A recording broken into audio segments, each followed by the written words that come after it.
प्यारे बच्चों, आज हम आपके चैप्टर धातु एवं अधातु का एक अत्यंत इम्पोर्टेंट टॉपिक धातुओं का निष्कर्षण इस पे चर्चा करेंगे। ठीक है, तो धातुओं का निष्कर्षण का क्या अर्थ है? धातुओं के निष्कर्षण का मतलब है धातुओं को प्राप्त करना।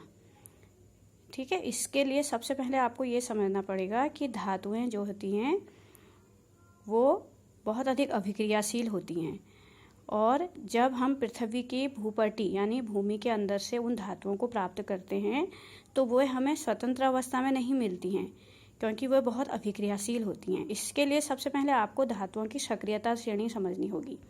धातुओं की सक्रियता श्रेणी एक ऐसी श्रेणी है जो धातुओं को घटते हुए अभिक्रियाशीलता के आधार पर दिखाती है। ठीक है, तो यहाँ पर जो तत्व सबसे ऊपर होते हैं वो सबसे अधिक अभिक्रियाशील होते हैं, जैसे potassium, sodium, calcium, magnesium, aluminium.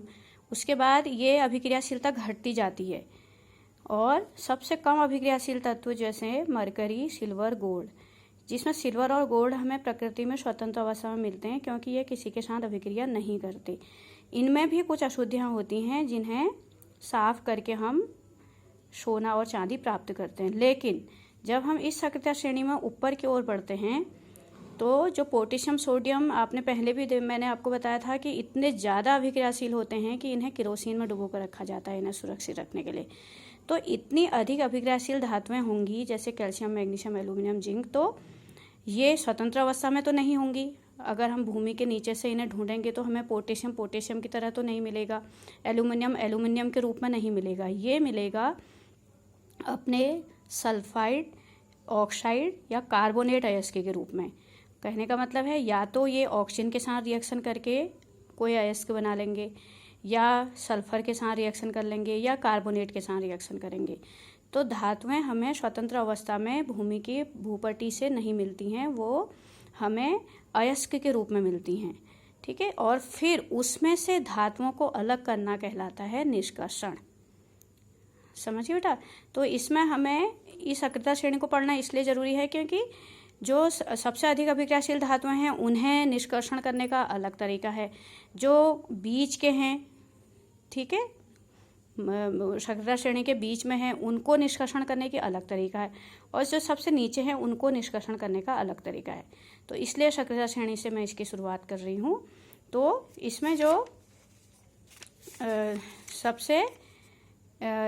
सबसे पहले हम पढ़ेंगे सक्रियता श्रेणी में सबसे नीचे जो तत्व हैं उनको हम कैसे अलग करते हैं। ठीक है, तो सक्रियता श्रेणी में सबसे नीचे आने वाली धातुएं, अभी मैंने आपको नीचे आने वाली धातुओं के उदाहरण बताए थे, जैसे गोल्ड, सिल्वर, है ना, प्लेटिनम, कॉपर, ये सक्रियता श्रेणी में कौन है? सबसे नीचे आने वाली धातुएं। तो इनका निष्कर्षण कैसे होगा? तो ये धातुएं काफ़ी कम अभिक्रियाशील होती हैं। इन धातुओं के ऑक्साइड को केवल गर्म करने पर धातु को प्राप्त कर लेते हैं।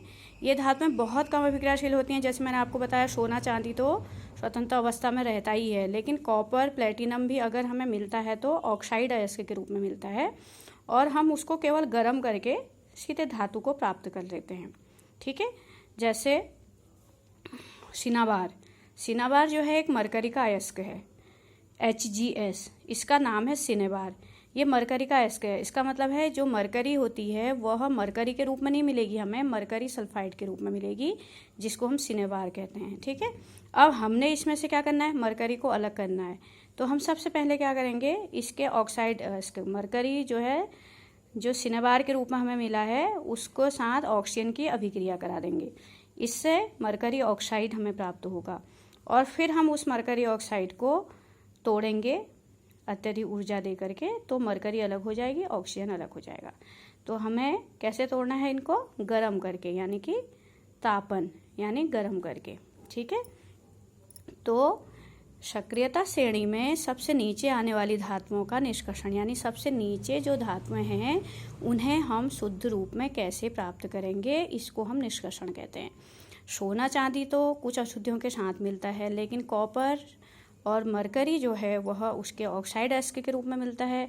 अगर जैसे मरकरी सिनेबार अयस्क के रूप में मिलता है तो हम उसको ऑक्साइड अयस्क के रूप में बदलते हैं। कॉपर हमें ऑक्साइड अयस्क के रूप में मिलता है तो हम उसे सीधे गर्म कर देते हैं।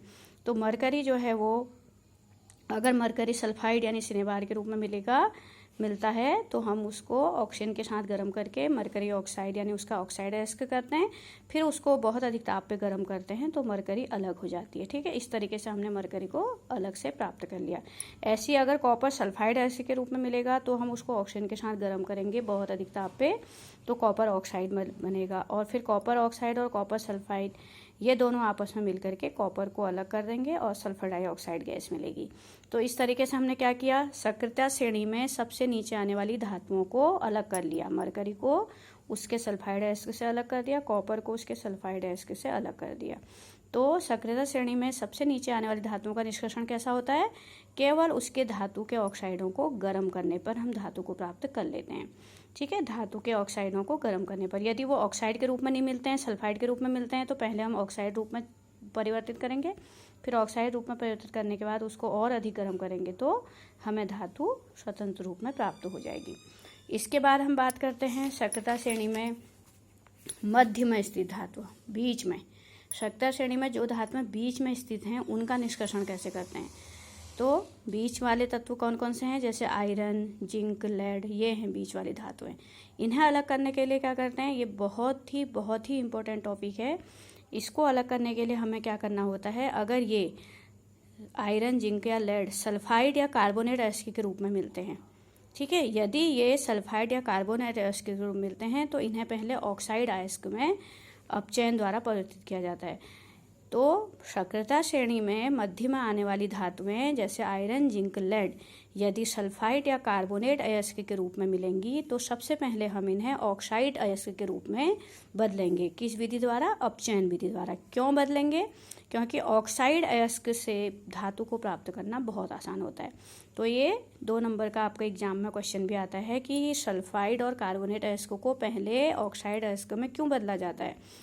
तो आप ये कहोगे कि आयरन, जिंक, लेड अगर सल्फाइड और कार्बोनेट अयस्क के रूप में मिलते हैं तो हम उन्हें पहले ऑक्साइड अयस्क के रूप में अपचयन करके बदल देते हैं ऑक्साइड अयस्क के रूप में, इसलिए क्योंकि धातु के ऑक्साइड अयस्क से धातु को प्राप्त करना क्या है, आसान है। अगर धातु, कोई भी धातु अगर ऑक्साइड अयस्क के रूप में मिलेगी तो हम उससे धातु बहुत जल्दी निकाल सकते हैं, लेकिन अगर सल्फाइड और कार्बोनेट अयस्क के रूप में मिलेगी तो उससे धातु प्राप्त करना कठिन होता है। इसलिए हम सबसे पहले सल्फाइड अयस्क और कार्बोनेट अयस्क को ऑक्साइड अयस्क में बदलते हैं अपचयन विधि द्वारा। ठीक है, ये क्वेश्चन एग्जाम में आता है। इसके बाद इसी में आगे है, माना हमें वो सल्फाइड अयस्क के रूप में मिला, जैसे आयरन जो है वो आयरन सल्फाइड के रूप में मिला। ध्यान से आप सुनेंगे, ये आयरन हमें आयरन के रूप में तो नहीं मिलेगा क्योंकि वो बहुत अभिक्रियाशील धातु है। तो अगर वो आयरन सल्फाइड के रूप में मिला तो हम वायु की उपस्थिति में अधिक ताप पर उसको गर्म करेंगे और यह ऑक्साइड अयस्क के रूप में बदल जाएगा। ठीक है, और इस प्रक्रिया को हम भर्जन कहते हैं। ये 2 मार्क्स का एग्जाम में आता है, भर्जन और निस्तापन। तो यदि कोई धातु जो सक्रियता श्रेणी के मध्य में स्थित है सल्फाइड अयस्क के रूप में मिलती है तो हम वायु की उपस्थिति में अधिक ताप पर गर्म करते हैं तो वह ऑक्साइड में परिवर्तित हो जाता है वो सल्फाइड अयस्क ऑक्साइड अयस्क में परिवर्तित हो जाता है। इस प्रक्रिया को भर्जन कहते हैं। और माना यदि वही धातु कार्बोनेट अयस्क के रूप में मिलती है तो हम सीमित वायु में, यानी कि भर्जन में तो हमने वायु की पर्याप्त मात्रा में गर्म किया, लेकिन अगर कार्बोनेट अयस्क के रूप में मिलता है तो हम उसके सीमित वायु में अधिक ताप पर गर्म करते हैं तो यह ऑक्साइड में परिवर्तित हो जाता है। इस प्रक्रिया को निस्तापन कहते हैं। भर्जन और निस्तापन अलग से भी आपके एग्जाम में आता है, तो इसको आप समझ लीजिए। सक्रियता श्रेणी के मध्य में स्थित धातुओं का निष्करण करने के लिए हमें यह देखना होता है कि वह धातु हमें किस रूप में मिली है, वो सल्फाइड अयस्क के रूप में मिली है कि कार्बोनेट अयस्क के रूप में मिली है।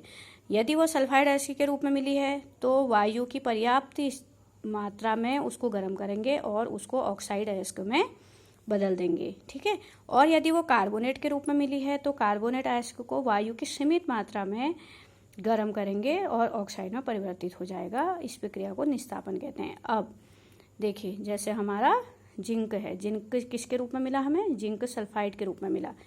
किसके रूप में मिला, सल्फाइड के रूप में मिला। तो हम सबसे पहले उसको गर्म करेंगे पर्याप्त वायु में, तो जिससे क्या होगा, जिंक ऑक्साइड, जो जिंक पहले सल्फाइड था अब वो जिंक ऑक्साइड हो गया।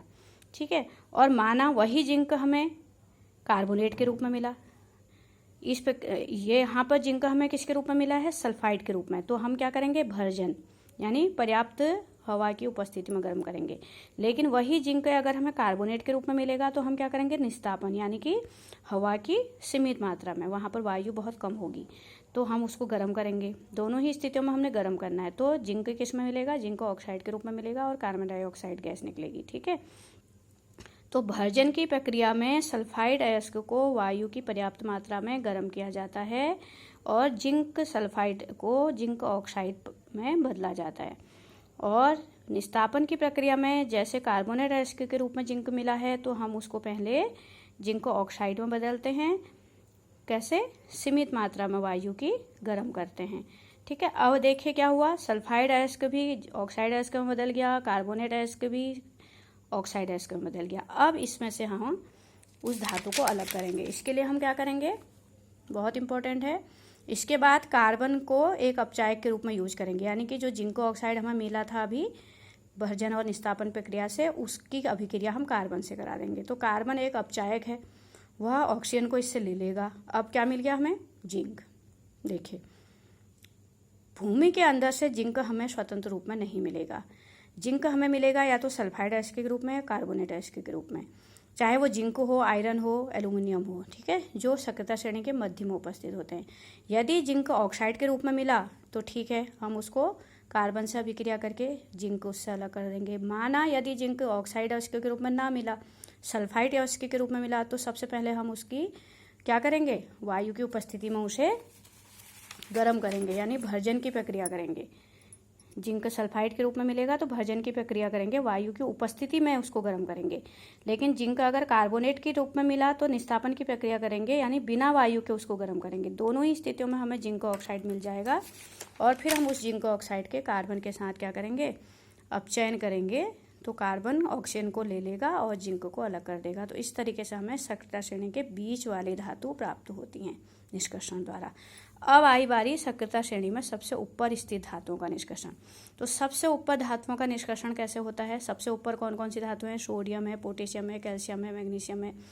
तो ये अभिक्रियाशीलता में सबसे ऊपर धातुएं होती हैं और ये अत्यंत अभिक्रियाशील होती हैं।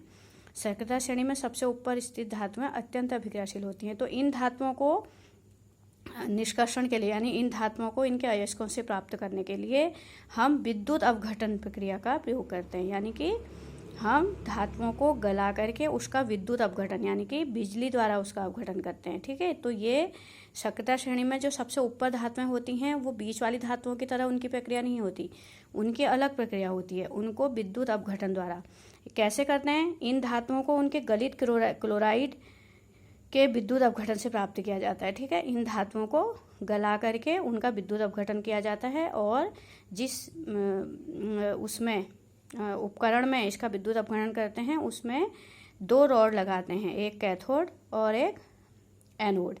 कैथोड जो होता है वो ऋणावेशित एक छड़ होती है और एनोड जो होता है धनावेशित छड़ होती है। तो धातुएं जो हैं वो कैथोड पर इकट्ठा हो जाती हैं। ठीक है, और जो एनोड पर जो है क्लोरीन मुक्त हो जाती है। जैसे कैथोड पर धातु प्राप्त हो जाएगी, हमें अलग मिल जाएगी सोडियम, और एनोड पर क्लोरीन अलग हो जाएगी। तो हम क्या करते हैं, जो भी धातुओं को हमें अलग करना है उस धातु के क्लोराइड को गलित अवस्था में यानी कि गला करके हम एक उपकरण में डालते हैं और उस उपकरण में विद्युत अपघटन करते हैं उसका।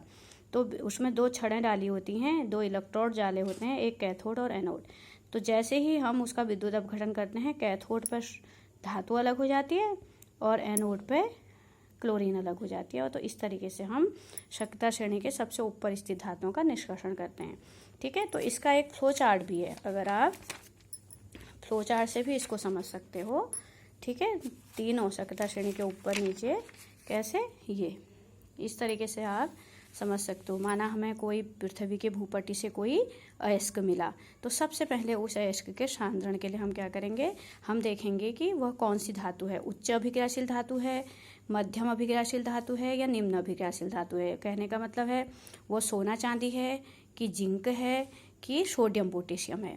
यहाँ उच्च अभिक्रियाशील क्या होते हैं, सोडियम पोटेशियम, बीच में होते हैं जिंक एल्यूमिनियम, सबसे नीचे होते हैं सोना चांदी मरकरी। अगर वह उच्च अभिक्रियाशील धातु है तो उसका विद्युत अपघटन करेंगे। अभी मैं पूरा डिटेल से समझा चुकी हूँ, तो हमें क्या मिल जाएगी, शुद्ध धातु मिल जाएगी। अगर वो बीच वाली है, सक्रियता श्रेणी में बीच वाली धातु है, तो हम देखेंगे कि वो कार्बोनेट अयस्क के रूप में मिला कि सल्फाइड अयस्क के रूप में मिला। यदि वो कार्बोनेट अयस्क के रूप में मिली है धातु तो हम निस्तापन करेंगे, यानी कि सीमित हवा में उसको गर्म करेंगे। अगर वो सल्फाइड अयस्क के रूप में मिला है तो भरपूर हवा में उसको गर्म करेंगे। इस प्रक्रिया को भर्जन कहते हैं। तो दोनों ही स्थितियों में हमें क्या प्राप्त होगी, धातु ऑक्साइड प्राप्त होगी। उस धातु ऑक्साइड का हम कार्बन के साथ अपचयन करा देंगे तो हमें धातु मिल जाएगी। अगर वो निम्न अभिक्रियाशील धातु है, जैसे मरकरी है, मरकरी का एक अयस्क सीने बाहर HGS होता है, सल्फाइड अयस्क, ठीक है, तो उसको हम गर्म करेंगे, हवा में गर्म करेंगे सल्फाइड अयस्क को, तो क्या बनेगा, ऑक्साइड अयस्क मिलेगा। फिर ऑक्साइड अयस्क को और गर्म करेंगे तो हमें धातु मिल जाएगी। फिर उस धातु को हम शुद्ध कर लेंगे, ठीक है। तो इस तरीके से इस फ्लो चार्ट से आप बहुत आराम से समझ सकते हो कि प्रकृति की भूपटि पर यानी भूमि के अंदर से मिलने वाली धातुएं कभी भी स्वतंत्र अवस्था में नहीं मिलती हैं। वो एक अयस्क के रूप में मिलती, यानी कि या तो वो सल्फर के साथ या कार्बोनेट के साथ या ऑक्सीजन के साथ रिएक्शन करते हुए मिलेंगी। उससे हमें अपनी धातु को अलग करना है, और उस धातु को अलग करने के लिए हमारे पास 3 विधियां हैं। जैसी जहाँ पर कि वो धातु होगी, मध्यम अभिक्रियाशील धातु होगी तो अलग विधि से अलग करेंगे, निम्न अभिक्रियाशील धातु होगी तो अलग विधि से अलग करेंगे, उच्च अभिक्रियाशील धातु है तो अलग विधि से। तो इस तरीके से हम जो धातु हमें चाहिए अपने उपयोग के लिए उसको प्राप्त करेंगे, ठीक है। तो बच्चों, आज आपका धातु एवं अधातु चैप्टर समाप्त हो गया। इसके सारे इंपॉर्टेंट टॉपिक समाप्त हो गए। तो जो नोट्स आपने पहले से बनाए हैं उन्हें आप केवल समझेंगे, जो नहीं बनाए हैं उन्हें बनाएंगे, ठीक है। तो जितने बच्चों ने मुझे सब्सक्राइब किया है उनका मैं थैंक्स करती हूँ, और बच्चों को भी अगर पसंद आएगा तो लाइक और सब्सक्राइब करें और अपने क्लासमेट्स को भी शेयर करें, ठीक है।